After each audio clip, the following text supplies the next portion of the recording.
Goeiemôre,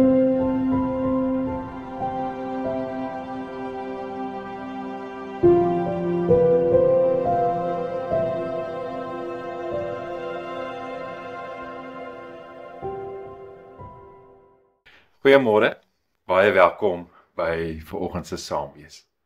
Ek weet nie van jou nie, maar baie keer in die lewe is daar sekere goed wat 'n mens net so, jy voel so ongeduldig met dit. Of baie keer met mense raak 'n mens baie keer so ongeduldig. Nou my ouma het op 'n stadium gesê, 'n mens moenie geduld verloor nie, want dit is jou kosbaarste besitter. Moenie geduld verloor nie, want dit is jou kosbaarste besitter. Dan blaai ek sommer so deur die Bybel en ek gaan daar by 1 Tessalonisense 5 vers 14. Praat die klein moediges moed in. Help die swakkes en wees met almal geduldig.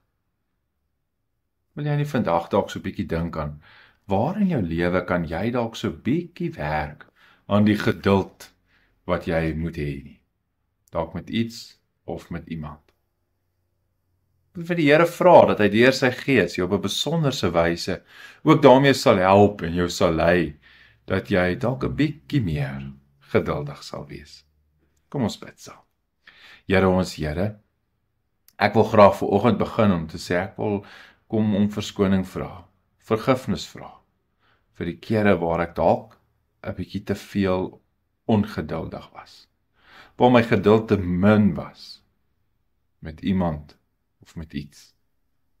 Mag ek vra, Here, dat U Gees my sal lei, dat U Gees my sal kalm maak, en dat ek ook dan 'n bietjie meer geduldig sal wees, daar waar dit nodig is.